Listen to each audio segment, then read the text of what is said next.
Primera cita del mes de junio con los asuntos de la actualidad que cada semana les ofrezco en Documentos TV. Y dentro de un par de semanas, exactamente en 17 días, se inicia oficialmente el verano.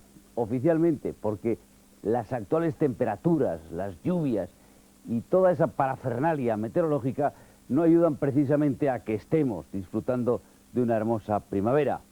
Pero en fin, esperemos que esto del tiempo mejore y podamos gozar todos de un buen verano.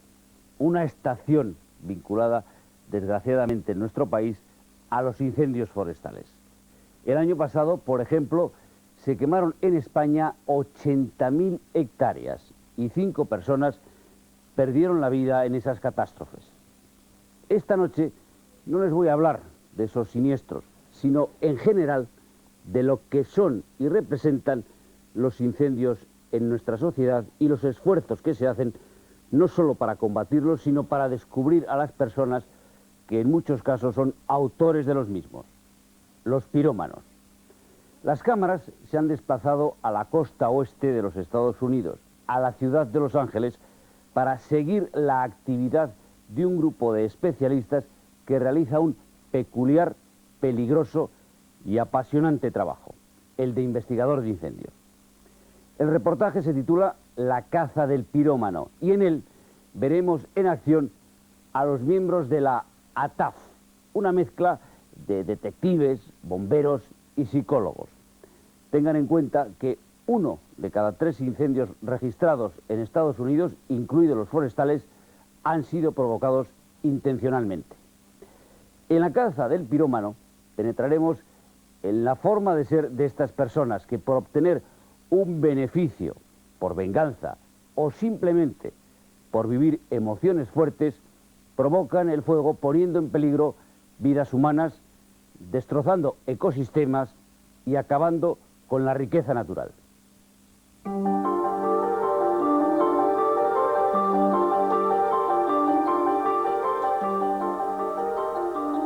El fuego, con las extraordinarias transformaciones que produce, es uno de los espectáculos más hipnóticos de la naturaleza.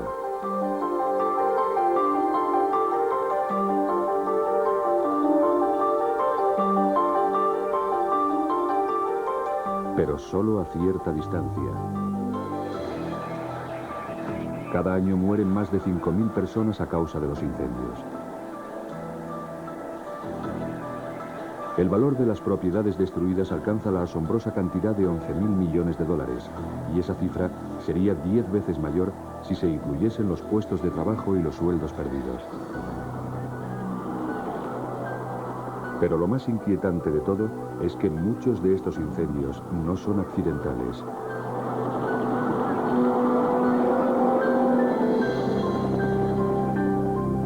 Los expertos creen que 1 de cada 3 incendios en los Estados Unidos ha sido provocado intencionadamente, incluidos los devastadores incendios forestales que arrasan los estados del oeste del país. Ese porcentaje es un cálculo aproximado. Nadie puede estar absolutamente seguro de ello porque es muy difícil probar que un incendio ha sido provocado.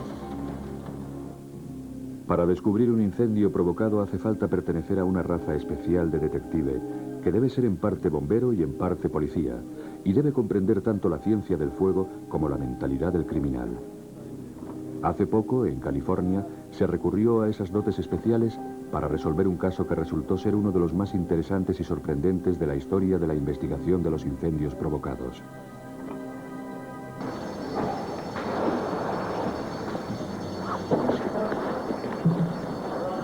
La historia comienza en 1991 con el incendio de una tienda de tejidos llamada D.M. Yardley en el sur de Los Ángeles.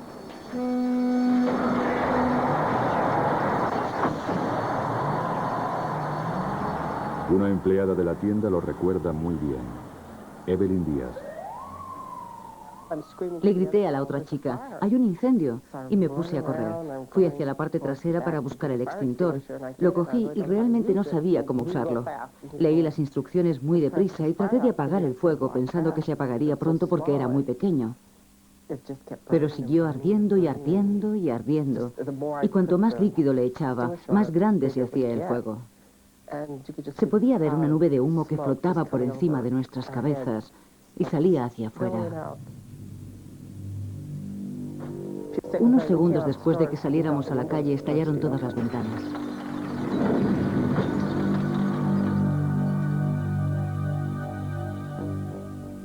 D.M. Yardley era una tienda propiedad de una familia que vendía tejidos poco costosos a una clientela compuesta sobre todo por gente del barrio.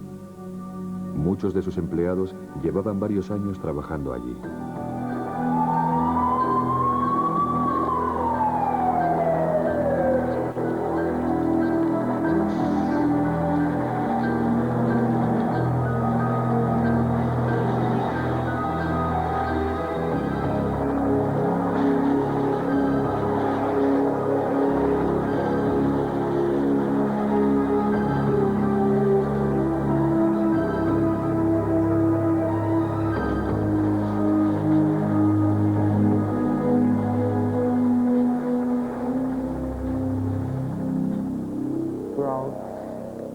Todos estábamos en estado de shock, llorando, porque no podíamos creernos lo que estaba pasando.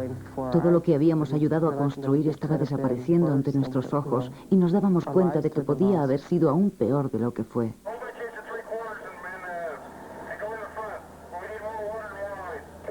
A los bomberos se les exige que informen acerca de la causa y el origen de los incendios que apagan. Si las circunstancias son sospechosas, se asignan investigadores de incendios al caso. Pero su trabajo no resulta nada fácil, según afirma el veterano investigador John Orr. Por regla general, los incendios provocados son más difíciles de investigar, porque la mayoría de las pruebas se destruyen.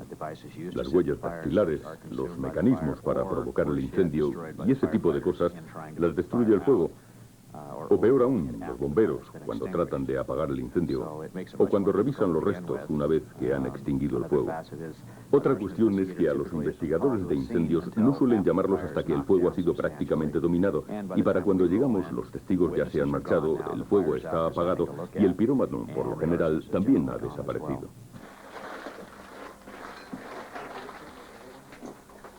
Pero se puede encontrar pistas entre los restos de un incendio.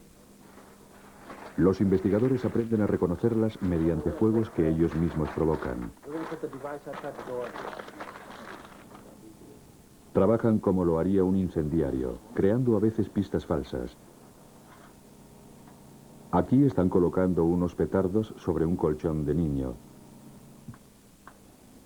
Un sencillo artefacto de efecto retardado construido con un cigarrillo y unas cerillas permite al pirómano alejarse y ponerse a salvo antes de que se prenda la primera llama. Los combustibles que se utilizan para ayudar a que se propague el fuego se llaman acelerantes. La gasolina es el más común de ellos, pero se puede emplear también toda una serie de productos derivados del petróleo. La aplicación de un acelerante a un enchufe de pared ayudará a crear la apariencia de un incendio causado por un cortocircuito eléctrico.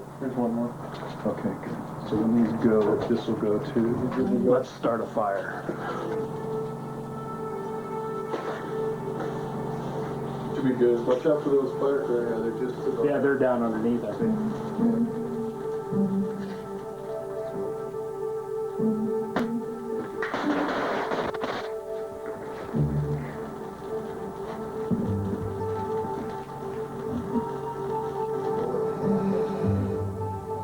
El cigarrillo del mecanismo de efecto retardado se consume y prende las cerillas, que a su vez encienden una tira de papeles.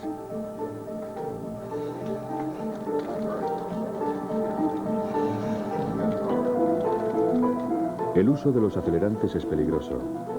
Es fácil que ardan de modo descontrolado. Ha habido incendiarios víctimas de su propio delito a los que han arrestado en la sala de urgencias de un hospital.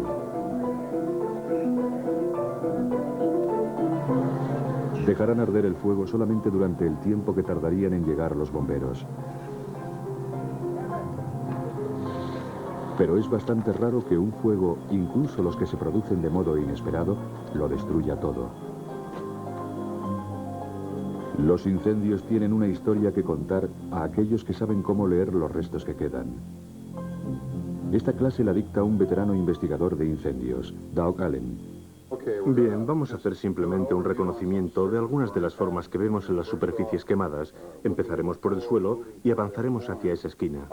El dibujo de las quemaduras puede indicar el lugar donde se inició el fuego. Se lo llama punto de origen. En dirección a esa butaca, todo lo chamuscado está a este lado y en dirección al sofá. Así que nos señala el sofá como punto de origen del fuego. Si se sabe lo que hay que buscar, el punto de origen puede revelar cómo se inició el fuego. En el suelo hay un dibujo muy obvio, aquí mismo, que deberíamos mirar y tal vez oler. Hay un fuerte olor a gasolina que proviene de la parte de atrás. El agua la ha protegido y ha evitado que se evaporase. Es un incendio típico de dormitorio, del dormitorio de un niño. Podemos entrar aquí y estar seguros de que algo ha ardido sin llama en el colchón, porque ahí hay algunas quemaduras fuertes, pero el detalle que debería ponernos sobre alerta es la mancha de la pared, con forma de V invertida, convergente hacia arriba, que indica que ha habido un fuego altamente acelerado. Si se hubiese tratado de un incendio accidental, habría una V abierta, abriéndose y esparciéndose hacia arriba, pero esta se cierra, lo que nos indica que en ese rincón el fuego creció muy rápidamente, muy deprisa. No es típico de un enchufe el crear esa clase de mancha en V, de modo que en esta situación concreta, ese dibujo debería servir para darnos la señal de alerta de que hay algo que necesita explicación. El dibujo de la quemadura sugiere que se usó un acelerante, pero es necesario encontrar algún indicio. Es probable que en el colchón haya alguna prueba. La mayor parte de los acelerantes se pueden detectar en las muestras que se envían al laboratorio para ser analizadas. Los productos derivados del petróleo tienen una composición química propia que se puede descomponer y representar mediante un gráfico. Una muestra puede ser identificada comparando sus características con las de los acelerantes conocidos. La identificación ayuda a los investigadores a acercarse un paso más al delincuente. Algunos ejemplos frecuentes son los disolventes de pintura, el queroseno y los líquidos para encender barbacoas. Incluso se puede llegar a determinar la marca de algunos acelerantes. En este caso se trata de petróleo para camping. A los investigadores nos resulta divertido determinar la causa y el origen de los incendios. Es muy agradable que te devuelvan una muestra del laboratorio confirmando que sí, que en esa zona había gasolina. Pero lo verdaderamente emocionante es la persecución y la identificación del sospechoso, aun cuando cuentes con muy pocos datos. El fuego de DM Yardley de Los Ángeles había ardido con fuerza y rapidez, pero los investigadores no pudieron encontrar rastros de ningún acelerante. ¿Había sido un incendio provocado?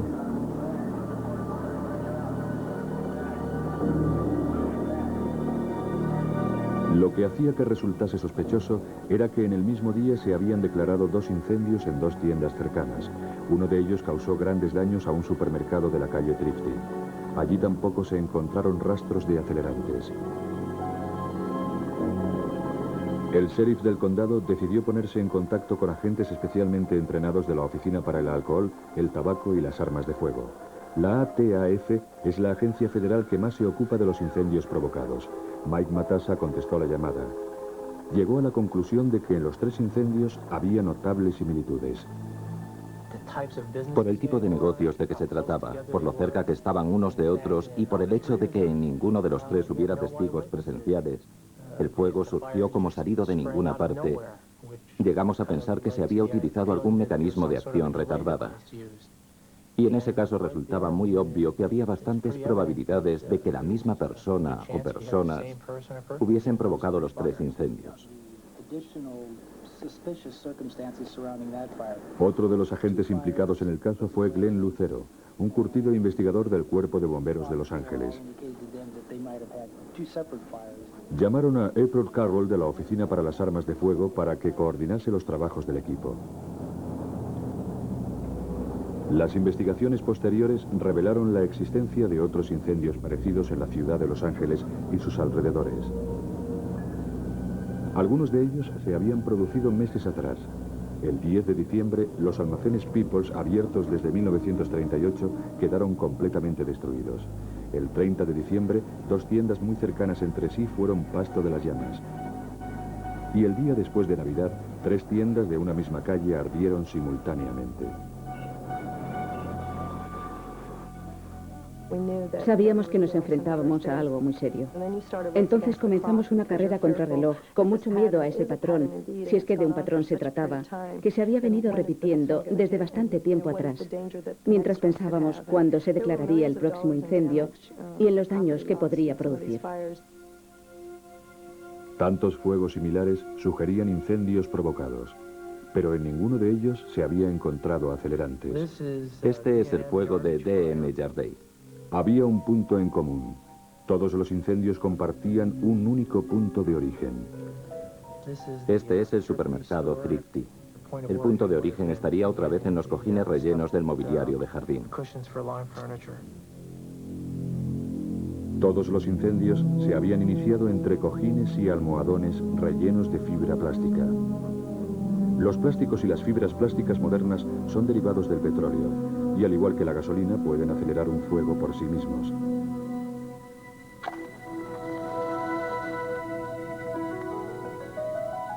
Para entender cómo materiales como el plástico pueden ayudar a que arda un edificio, los expertos de la Oficina para el Alcohol, el Tabaco y las Armas de Fuego estudian una de las fuentes del fuego más corrientes. Usaremos el ejemplo de la vela como medio para tratar de entender qué es lo que hace que un fuego arda. James Quintire es profesor de Ingeniería para la Protección contra Incendios en la Universidad de Maryland. Vamos a observarla más de cerca y quizás puedan decirme lo que ven.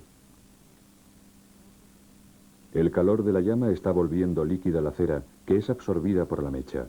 Curiosamente, la mecha permanece intacta aun cuando la vela sigue ardiendo. Ahora debemos averiguar a qué nos referimos cuando decimos que arde. Queremos averiguar qué es lo que se quema, ¿entendido? Voy a probar una cosa a ver qué pasa. Voy a apagar la llama de un soplido.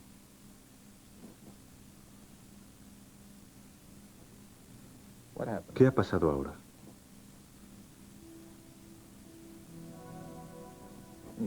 Que la ha encendido sin tocar siquiera la mecha.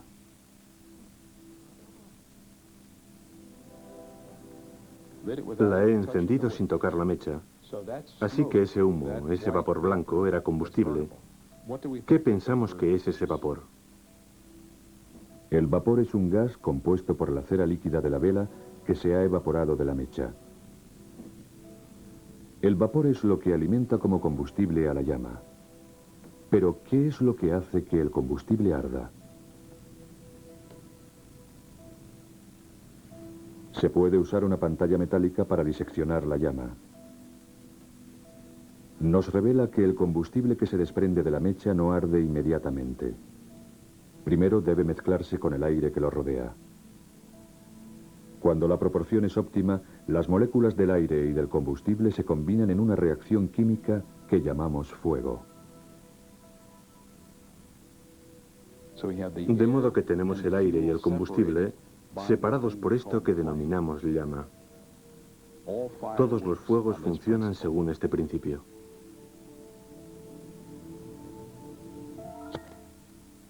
Una vela, un encendedor, incluso un cigarrillo, están diseñados para controlar la cantidad de combustible que debe quemarse. Sin ese control, el fuego puede crecer a una velocidad aterradora. Esta butaca está rellena de fibra plástica.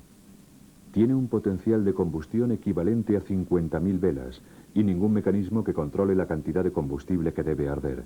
El calor constante de un cigarrillo caído accidentalmente sobre la butaca puede crear una catástrofe. Inicialmente, el cigarrillo encendido crea un fuego sin llama que transforma la fibra plástica del relleno en gases combustibles. Y cuando hay calor y oxígeno suficientes, empieza a arder.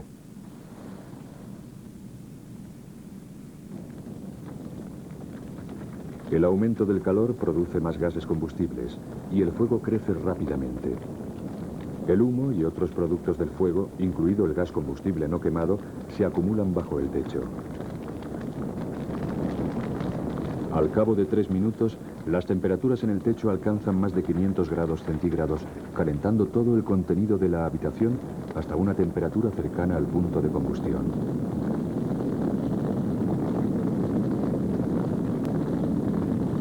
La alfombra y el resto del mobiliario empiezan a descomponerse, desprendiendo gases combustibles. Luego, en cuestión de segundos, mediante un proceso llamado inflamación, todo lo que hay en la habitación empieza a desprender llamas. Ningún tipo de vida puede sobrevivir a la inflamación.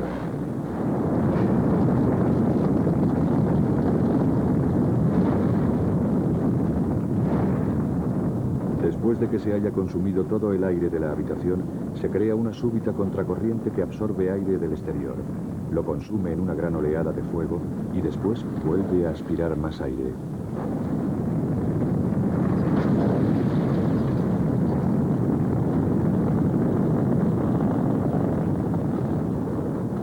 Todo esto tuvo lugar en menos de 4 minutos y comenzó con la brasa de un cigarrillo.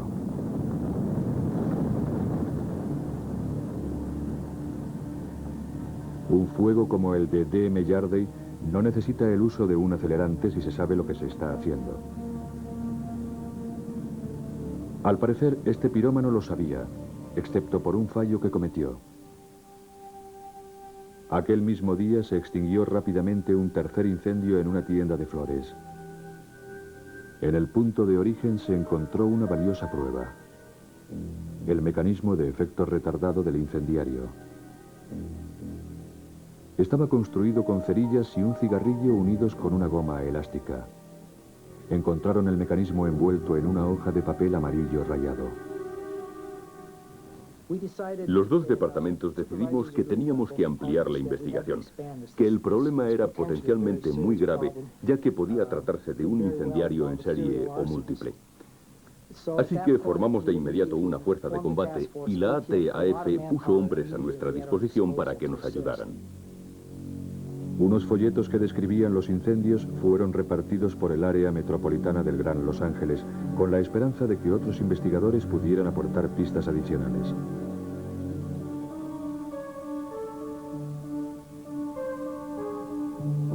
En menos de una semana se identificaron 19 incendios con el mismo modus operandi.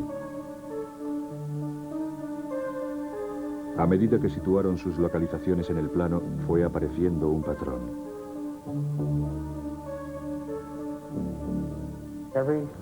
Todos estos están justo al lado de una autopista, que le proporcionaría al responsable un fácil acceso para provocar el fuego y una fácil salida para huir. Pero ¿qué motivo podría tener alguien para provocar todos esos incendios? Centro Nacional para el Análisis de los Delitos Violentos de Quantico, Virginia. La ATAF participa junto con el FBI en un estudio de los motivos para los incendios provocados. Buzz Gary es un agente de la ATAF al que le interesa la psicología. Los motivos que hemos identificado para los incendios provocados se dividen en 6 categorías. El primero es el vandalismo. Por lo general, esos son incendios provocados por delincuentes jóvenes sin ningún motivo aparente. Si bien muchos de estos incendios no se consideran significativos, habría que subrayar que el vandalismo se ha identificado como el motivo de cerca de la mitad de los arrestos por incendios provocados en los Estados Unidos. Otro motivo que vemos a menudo es el de la diversión. Un ejemplo de este tipo de motivo para provocar un incendio lo tenemos en los fuegos de la Noche del Diablo que asolaron la ciudad de Detroit, en Michigan, en los años 70 y 80. Durante esos años, el centro de Detroit estaba lleno de edificios abandonados que se convirtieron en el objetivo de los que buscaban emociones, especialmente alrededor de la noche de Halloween. Otro motivo es la venganza. El incendio de un hotel en Puerto Rico en 1986 es un ejemplo trágico. Un pequeño fuego que se prendió para molestar durante unos conflictos laborales pronto ardió de modo descontrolado. Murieron 97 personas. Los pirómanos que actúan por un deseo de venganza a menudo acaban causando daños a la sociedad en general. Sienten que han sido maltratados, que siempre han sido maltratados por la sociedad, que nunca les han dado una oportunidad justa y por consiguiente provocan los incendios en lugares que parecen escogidos al azar, con lo que nos confunden cuando tratamos de investigarlos. Hay incendios provocados con afán de lucro. Los propietarios de esta casa de Sacramento estaban casi arruinados y esperaban cobrar $4 millones de su seguro contra incendios. Los investigadores descubrieron que se había usado acelerantes y gracias a esa prueba se condenó a los incendiarios. También los extremistas recurren al incendio provocado para lograr objetivos políticos. Recientemente han sido atacadas clínicas donde se practicaba el aborto y laboratorios que experimentaban con animales. Y a veces se utiliza un incendio provocado para ocultar otro delito, como un robo o incluso un asesinato. Dentro de los incendiarios hay un pequeño, aunque enormemente peligroso subgrupo.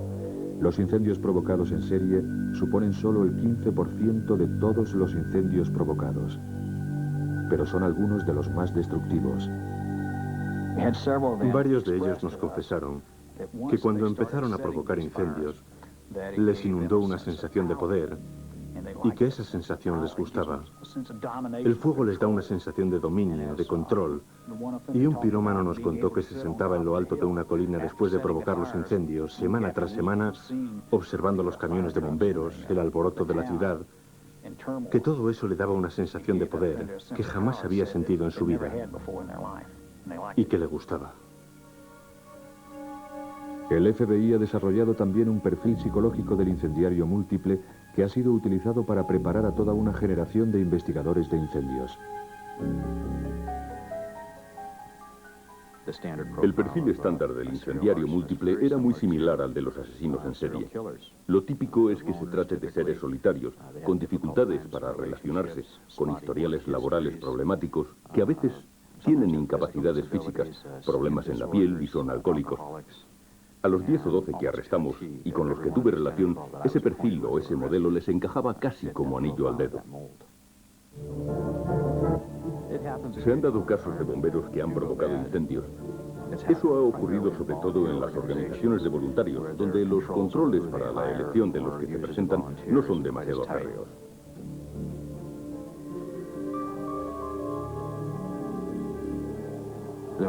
Hay mucha gente a la que le gusta andar por los alrededores de un cuartel de bomberos, toda la actividad y el ajetreo que hay en ellos. Provocan el incendio y luego se transforman en héroes. Son ellos los que informan del fuego y luego entran en el lugar del incendio y tratan de evacuar el edificio.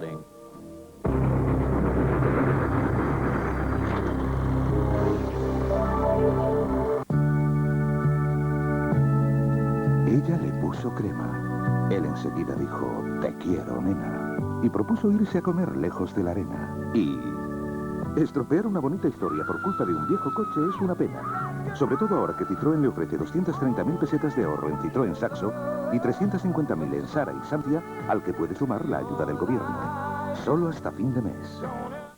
You've done it all. You've broken every code. For the rubber to the floor. Blue eyes, blue eyes. How can you tell me so many lies? Come up and see me, make me smile.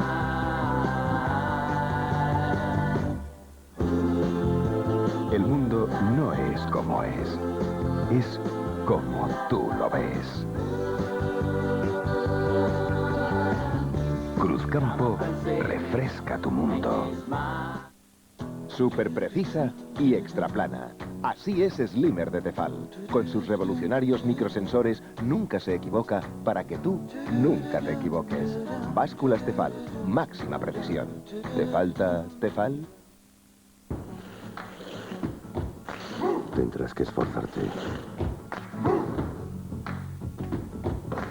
Tendrás que luchar. Tendrás que divertirte. Para ganarte un Aquarius. Aquarius, tendrás que ganártelo.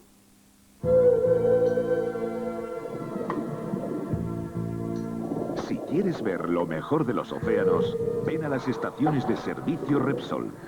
Regalamos viajes, miles de entradas a la Expo de Lisboa y un Daewoo Nubira cada semana.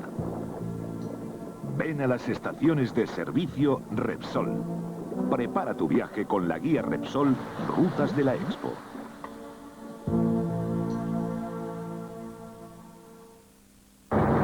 Más de 1 millón de mujeres españolas consigue la forma deseada sin variar su actividad diaria, sin dietas, sin tratamientos, gracias al micromasaje continuo y la sauna intensiva de las prendas Vulcan.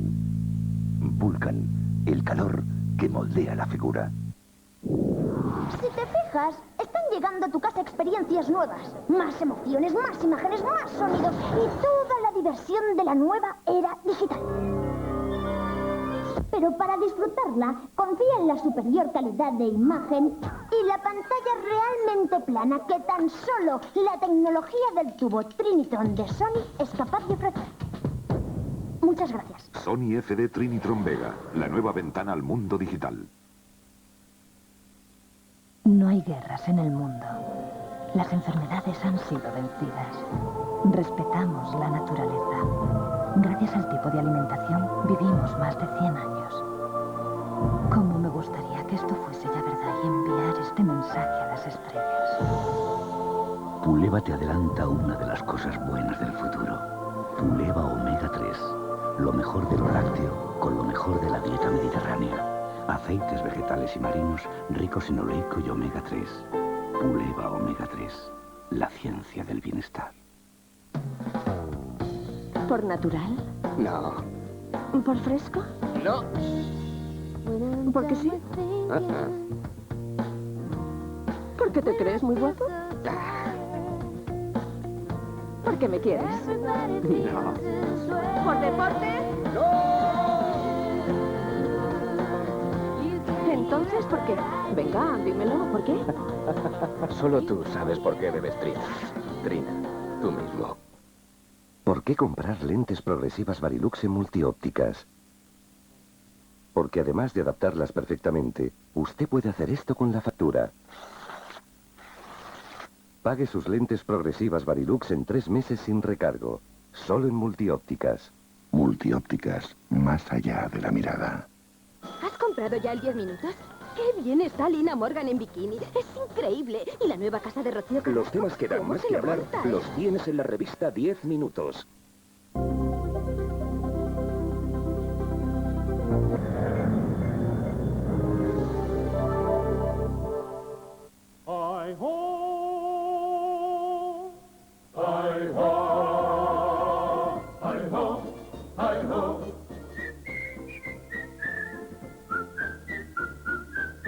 Premia su esfuerzo de cada día con alimentos controlados directamente desde el origen. Método exclusivo Reserva Natural Heinz. Criamos y cultivamos la alimentación de tu bebé. Los hay aventureros. Fríos, cálidos, náuticos. En Geisa tenemos viajes para todos los gustos y ponemos los 5 sentidos en atenderte y asesorarte sobre la mejor forma de viajar. Viajes Geisa. Tienes toda nuestra atención. Las oportunidades se presentan solo una vez en la vida, como tener un apartamento aquí en Guadalmina, que es donde Marbella se supera a sí misma. Fíjense ustedes lo que es tener 3 campos de golf fantásticos que van desde aquí de la playa hasta la sierra, con todo lo que necesitáis para vivir. Esta oportunidad solo se repetirá si vuelves a ver este anuncio, porque otra Guadalmina no existe. Campos de Guadalmina. Llame al 902 44 22 22 o consulte a su agencia de la propiedad inmobiliaria.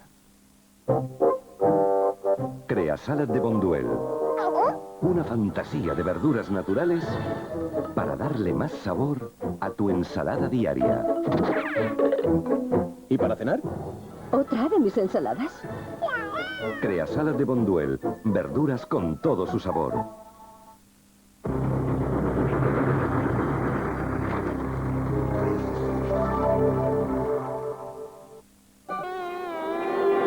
Esta primavera te pegarás a la tele.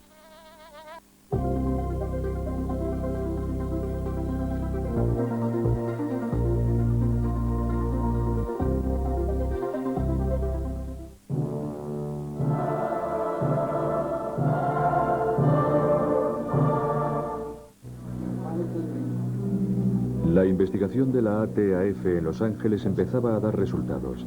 El equipo de investigadores descubrió otra serie de incendios muy similares a los que estaban investigando. Pero esos fuegos habían sido provocados a cientos de kilómetros al norte 4 años antes.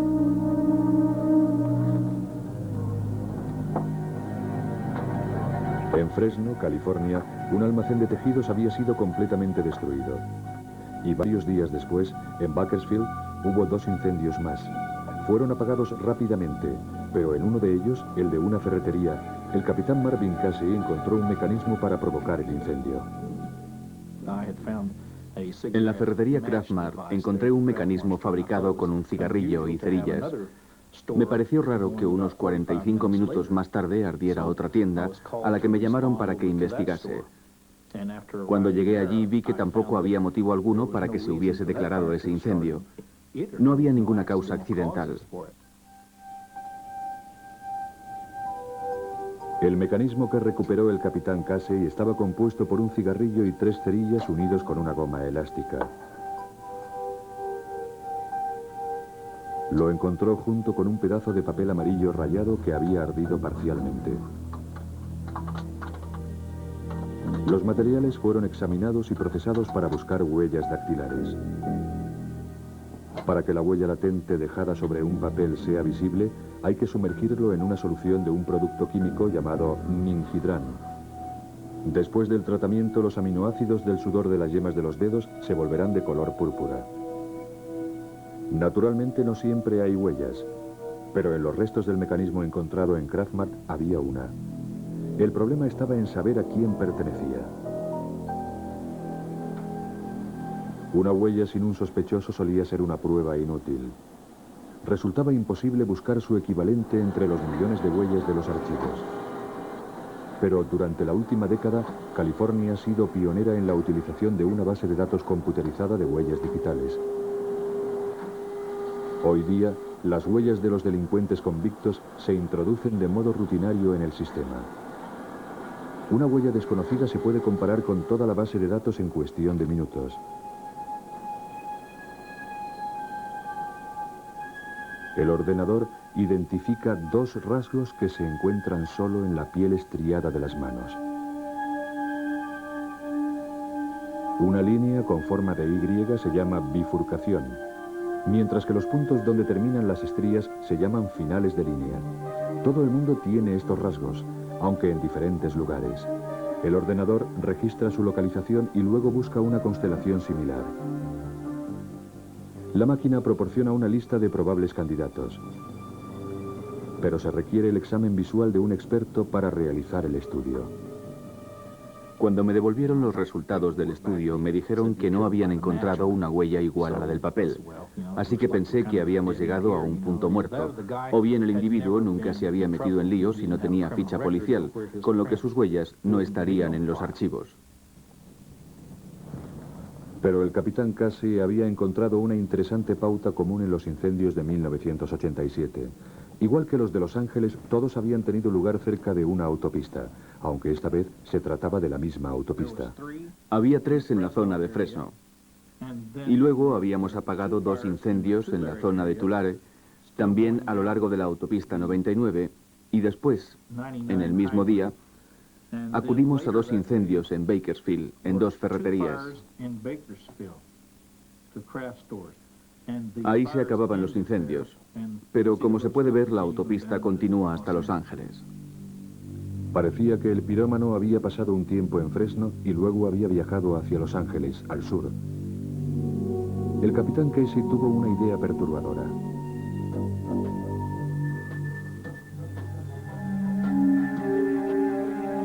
Conocía a una serie de personas que habían hecho ese mismo viaje en aquel día preciso. Eran colegas suyos que regresaban a sus casas después de un congreso de investigadores de incendios.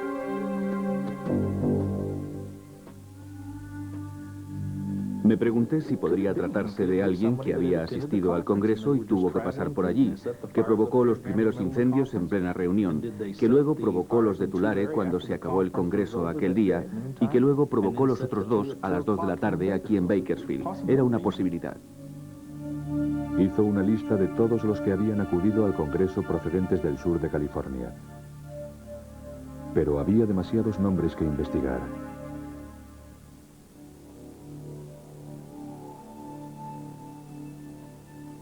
Se han dado casos de bomberos que han provocado incendios.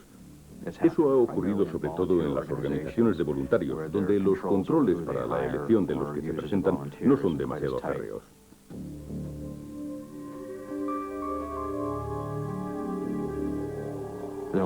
Hay mucha gente a la que le gusta andar por los alrededores de un cuartel de bomberos, toda la actividad y el ajetreo que hay en ellos.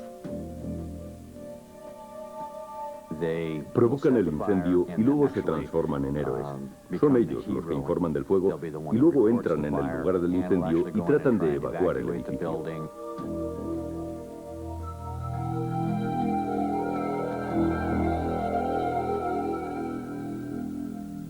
Son los únicos que saben dónde se inició el fuego, cómo fue provocado y por quién.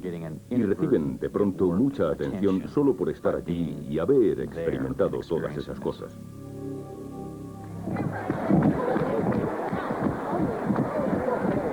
Dos años más tarde, al capitán Casey le llamó la atención otra serie de incendios en tiendas también en la zona central de California.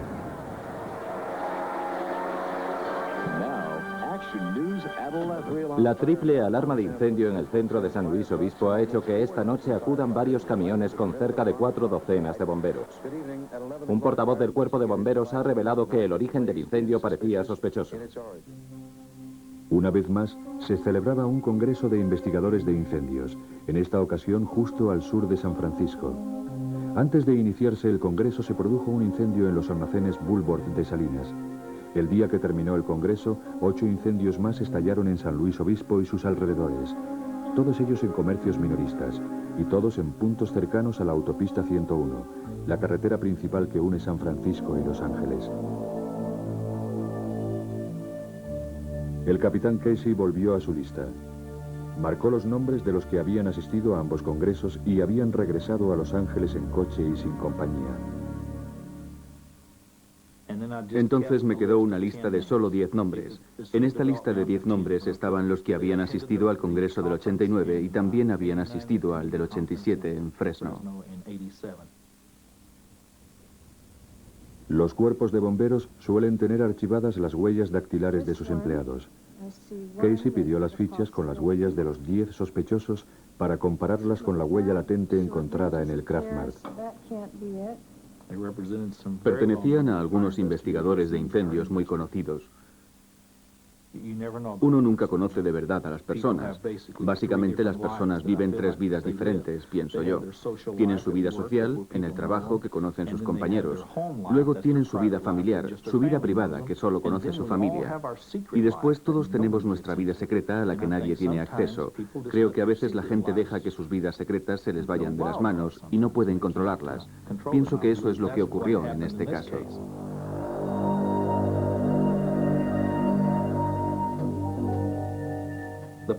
Esa persona estaba lejos de su entorno, en lugares que podía asociar con otras personas, como el escenario de un incendio o simposios y congresos sobre el tema de la investigación de incendios, y todo eso le permitía convertirse en un superhombre. Podía hacer lo que quisiera.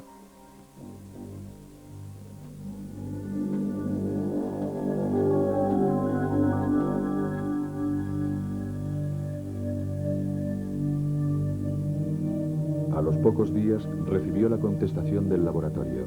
La huella encontrada en el mecanismo no coincidía con la de ninguno de la nueva lista de sospechosos. ¿Seguía el mismo incendiario quemando Los Ángeles 2 años más tarde?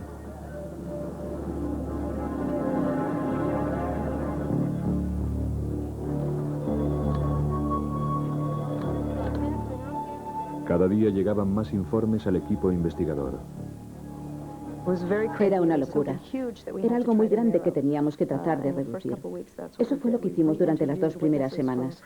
Volvimos a entrevistar a los testigos de anteriores incendios. Volvimos a examinar las pruebas y las huellas dactilares que se habían encontrado en los incendios. Cuando el equipo tuvo noticia de la huella que había encontrado el capitán Casey, le pidió una copia. Constantemente se añaden huellas a la base de datos computerizada, de modo que se realizó una nueva investigación. Esta vez estaban archivadas las huellas de los defensores locales de la ley.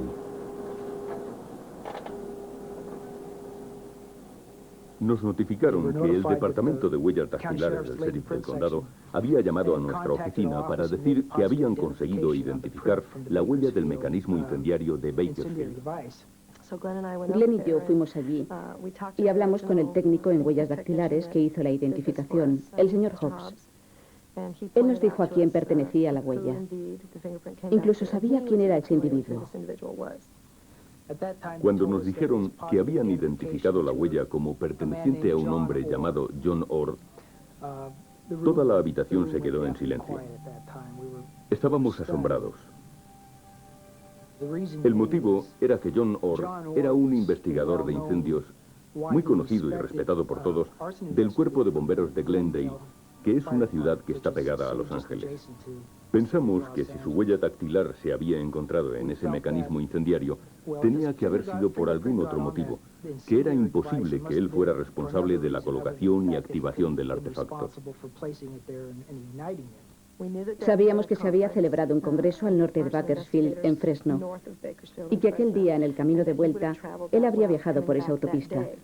De modo que era posible que se hubiese detenido y hubiese tenido algo que ver con el fuego. Era muy conocido en su trabajo. Estoy segura de que si se hubiese parado a preguntar si podía hacer algo, habría sido muy bien recibido por el capitán Casey y todos los demás. Preguntamos si algún investigador de otros departamentos, al pasar por esa zona de vuelta del Congreso, se había parado a discutir con ellos el caso o a estudiar las pruebas, y nos contestaron rotundamente que no se había presentado nadie. En aquel punto estaba claro que no había ningún motivo legítimo para que la huella apareciese en ese trozo de papel. Pero la huella de John Orr ya había sido examinada cuando su nombre apareció en la lista de sospechosos del capitán Casey. ¿Por qué no la habían identificado entonces? Una huella latente se deja de modo accidental y generalmente carece de los detalles y la claridad de una impresa con tinta. Existe el peligro de que no se pueda identificar. Nancy Masters conoce bien el tema. Ha sido analista de huellas latentes desde hace 26 años. Voy a estudiar primero la huella latente y buscaré la bifurcación que se abre hacia la izquierda y hacia abajo. En la huella impresa con tinta he encontrado la bifurcación que se abre hacia la izquierda y hacia abajo. Ahora lo que me interesa es encontrar algunas características más de este tipo. Me siento muy a gusto cuando puedo encontrar más de 7 u 8 características que coincidan. Y cuando no encuentro ninguna que no coincida, eso es igual de importante. Nunca debe de haber una característica en una de las huellas que no aparezca en la otra. Los expertos encontraron 13 características en común con la huella de John Orr y ninguna discrepancia. Tiempo después, el analista que había fallado en la identificación reconoció su error.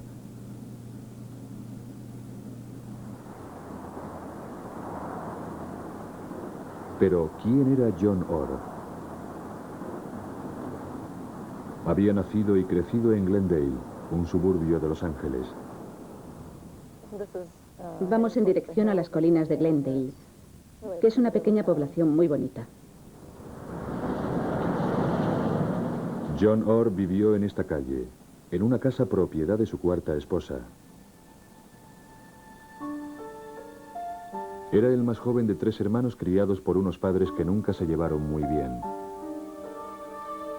Siempre sintió atracción por el trabajo de la policía y de los bomberos. Después del instituto se alistó en las fuerzas aéreas y recibió instrucción en la lucha contra incendios. Más adelante trató de conseguir, sin éxito, un puesto en el Departamento de Policía de Los Ángeles. Durante sus 17 años en el Cuerpo de Bomberos de Glendale, estuvo considerado como una especie de rebelde. Le gustaba llevar barba, lo cual iba contra el reglamento, y su forma impulsiva de conducir pasó factura a varios vehículos del cuerpo. Pero consiguió destacar como investigador de incendios. Glendale tenía un problema poco habitual con los incendios forestales, y Orr demostró tener una extraña habilidad para encontrar sus causas y orígenes. A menudo llegaba a un lugar que ya habían estudiado a fondo sus colegas y descubría un mecanismo incendiario. Organizó en la localidad cursillos y conferencias sobre investigación de incendios y llegó a alcanzar el reconocimiento nacional con una serie de artículos en la revista del gremio, American Fire Journal. Me sentía muy incómodo sabiendo que íbamos detrás de uno de los nuestros. Los demás investigadores de incendios con los que he estado en contacto en los últimos 25 años han sido siempre unas personas muy profesionales, muy entregadas, y la idea de que una de ellas pudiera estar relacionada con alguno de esos incendios me resultaba muy desconcertante. Estábamos muy deprimidos, sobre todo al principio, cuando le señalamos como sospechoso.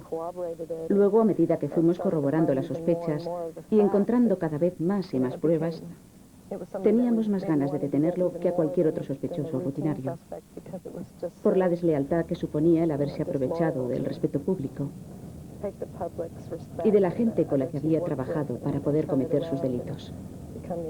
Era una sensación devastadora.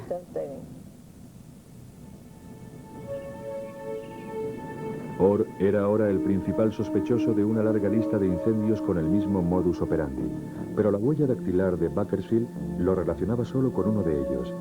Se montó un servicio de vigilancia con la esperanza de sorprenderlo infraganti. Ha vuelto al carril número 2 y viaja aproximadamente a 110 kilómetros por hora en dirección al este por la 210. Cuando los investigadores se enteraron de que Orr iba a asistir a un curso de lucha contra incendios, se tomaron medidas para seguirle las 24 horas del día. Ken Kroc condujo uno de los 10 coches que se emplearon en la vigilancia. En cuanto entró en la autopista, no bajó de los 140 o 160 kilómetros por hora, lo que suponía un gran problema, ya que el resto de los conductores iban a 100 o 110 kilómetros por hora. Y si uno ve una fila de 10 coches que van a 160 por hora, resulta muy evidente lo que está pasando. John podría burlar nuestra vigilancia con mucha más facilidad que una persona normal, porque estoy seguro de que durante sus investigaciones tuvo que perseguir a varios sospechosos. Y cuando uno ha hecho misiones de seguimiento, le resulta muy fácil zafarse de los coches que le persiguen. Para la misión de hoy, el objetivo es un Thunderbird rojo. Kroc ha establecido contacto visual. En una misión de vigilancia, eso se lo llama estar en posición. Una vez que estoy en posición, puedo dejar que haya algunos coches entre nosotros y tratar de mantener la misma velocidad. Al mismo tiempo, hablo constantemente por la radio informando al equipo de vigilancia del kilómetro en el que estamos, de la velocidad que llevamos y del carril por el que vamos, en este caso el número 6.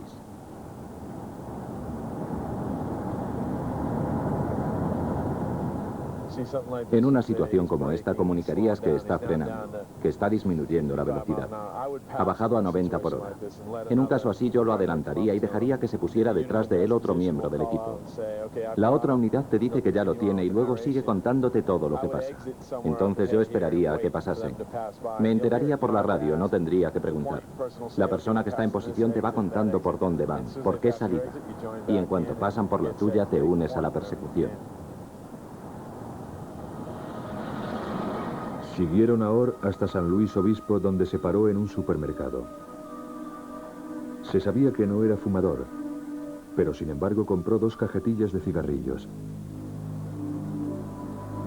Como era muy difícil de seguir cuando conducía, instalaron un transmisor en la parte inferior de su coche para poder localizarle. El equipo de vigilancia observaba y esperaba. El último día del curso, el día en el que, basándonos en el modus operandi, habíamos decidido que podría haber alguna actividad, John descubrió el artefacto instalado en su vehículo. Uno de los cables se había soltado y colgaba por debajo del parachoques. Lo descubrió cuando hizo una parada. Y a partir de ahí, todo fue como un circo. Algo estaba sucediendo y realmente no sabía de qué se trataba. No lo deduje hasta que volví a la ciudad y me puse a releer las notas de mi libro. Entonces recordé que en aquella misma ciudad había habido un incendio varios años atrás que yo había presenciado.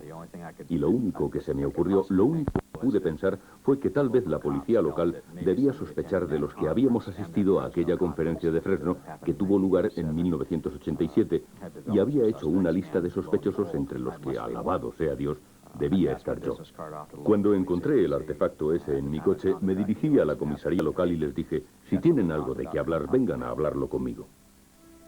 Y entonces ocurrió algo inesperado que arrojó una nueva y extraña luz sobre el caso. Una carta de John Orr a un agente literario cayó en manos de los investigadores. Describe una novela que había escrito acerca de un incendiario en serie. Es interesante, hay un párrafo en particular que dice: mi novela, Puntos de Origen, es una obra basada en hechos reales que sigue los pasos de un pirómano real que ha provocado incendios en serie en California a lo largo de los últimos 8 años. No ha sido identificado ni detenido, y probablemente no lo cogerán en un futuro cercano. Igual que en la vida real, el incendiario de mi novela es un bombero. Él era el único que lo sabía porque en aquellos momentos nosotros no lo sabíamos. Me inspiré en mi experiencia, en mis investigaciones, y me tomé una pequeña licencia cuando escribí a ese agente literario al pretender que todos esos incendios podrían achacarse a un mismo individuo y que se trataba de un bombero. Cuando los investigadores consiguieron una copia del texto, vieron que les ofrecía un interesante acercamiento a la mente del autor. Cuando leí su descripción de los sentimientos y emociones de su personaje, me di cuenta de que era así como John debía sentirse. Y eso arrojó una interesante luz sobre el caso. Porque era precisamente lo que todos habíamos estado preguntándonos. ¿Por qué John estaba haciendo esto? John Orr había grabado también estos vídeos. Algunos de ellos eran de incendios que se sospechaba que él había provocado.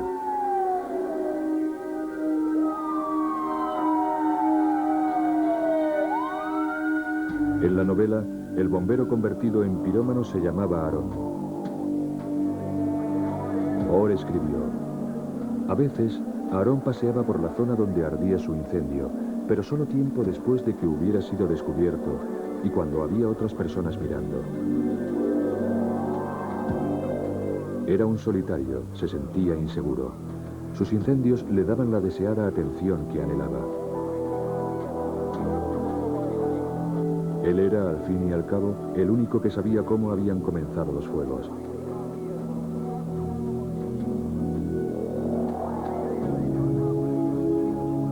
El denso humo negro manchaba el claro cielo azul, de modo similar a como una marea negra ataca un claro mar azul. Para Aaron, el humo era hermoso y hacía que se le acelerase el pulso y la respiración se le entrecortase en jadeos poco profundos. En mi opinión, no estaba muy bien escrito. No era una historia muy interesante. Pienso que si lo hubiera leído como una novela normal, la habría dejado. Pero al estar tan metida en esta investigación, su lectura me resultaba fascinante porque había muchísimas coincidencias. Cada vez que pasaba una página, todo me resultaba increíble. Estaba leyendo lo que investigaba, escrito por el sospechoso.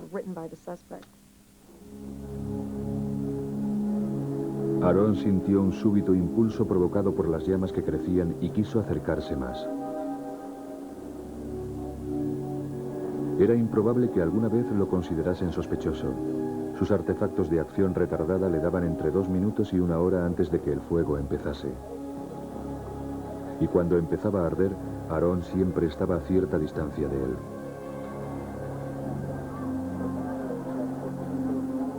Sin embargo, había dejado pruebas al menos en 2 ocasiones. Encontraron restos de los artefactos en 2 tiendas que había intentado incendiar.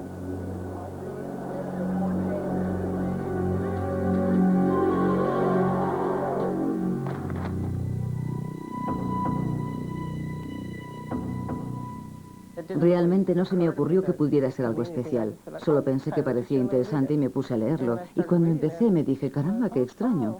En uno de los párrafos aparecía el nombre de nuestra tienda. Luego lo leí una y otra vez para asegurarme de que hablaba de nuestro incendio. Y entonces me entró una sensación extraña. Ese tipo había sido responsable. El día que lo arrestamos era un día silencioso, como solemne. Estaba muy nublado, lloviznaba. Parecía que se había puesto a tono con lo que todos sentíamos. El 4 de diciembre de 1991, John Orr fue arrestado y acusado de provocar varios incendios. Los agentes de la ATAF registraron su casa y su despacho. En su coche encontraron un maletín. Entre otras cosas contenía unos prismáticos, una cajetilla de cigarrillos, 2 sobres de cerillas, 2 encendedores y una bolsa de gomas elásticas. Durante el interrogatorio dijo que eran materiales para una clase que estaba dando.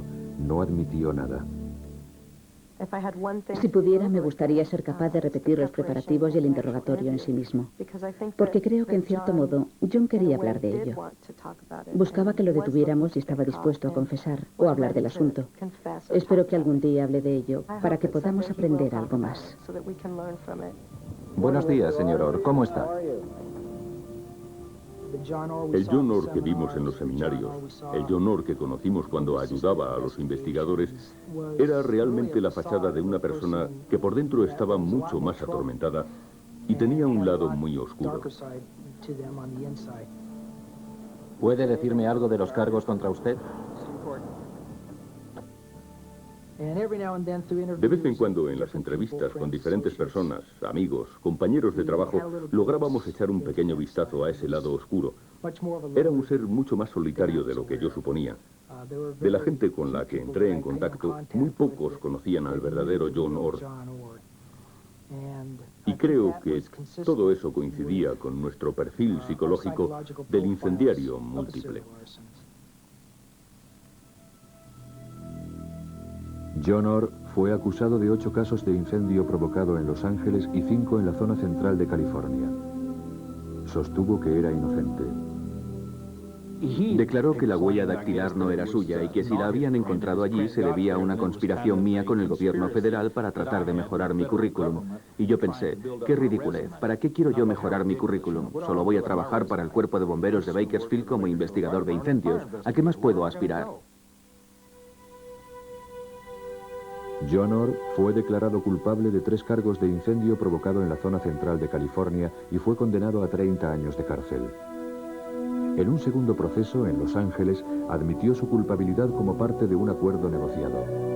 Pero a pesar de su declaración de culpabilidad, Orr sigue actuando como si fuera inocente. Todavía no ha salido a la luz toda la verdad. Hay mucho más en esta historia.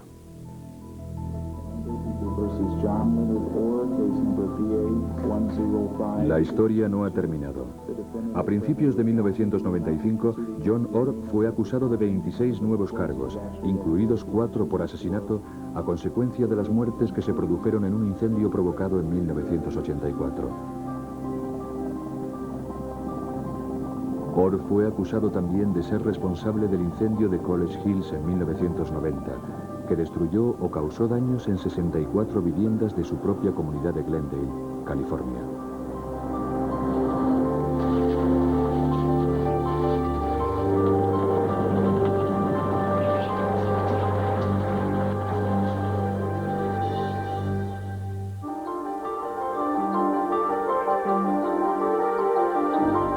Retrato de un pirómano y las acciones desplegadas por los expertos, por los investigadores de incendios provocados para descubrirlo, en un país en el que cada año mueren más de 5.000 personas a causa de estos siniestros que provocan pérdidas materiales estimadas en la asombrosa cantidad de 11.000 millones de dólares.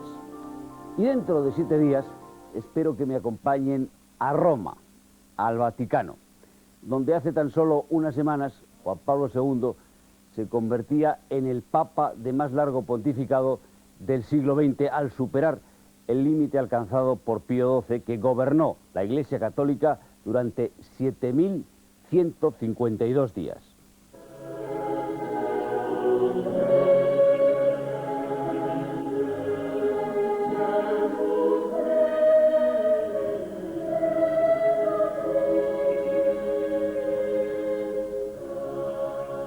El Papa polaco, que acaba de cumplir 78 años, está a punto de celebrar el 20º año de su pontificado. Fue elegido en un cónclave que finalizó el 16 de octubre de 1978. La avanzada edad del sumo pontífice y su frágil salud hacen pensar que pronto la Iglesia Católica deberá elegir un nuevo papa, el líder religioso de una quinta parte de la humanidad y cuyo pensamiento tiene influencia en todo el mundo. Papable, título del reportaje, penetra en el interior de la Iglesia y levanta una punta del espeso velo de misterio que cubre todo lo que se refiere a la elección del obispo de Roma, analizando las fuerzas que se ponen en marcha años antes incluso de que se celebre el cónclave. Será dentro de 7 días. Les espero aquí en la 2, en Documentos TV, para contarles en profundidad las cosas que pasan a espectadores como usted. Buenas noches.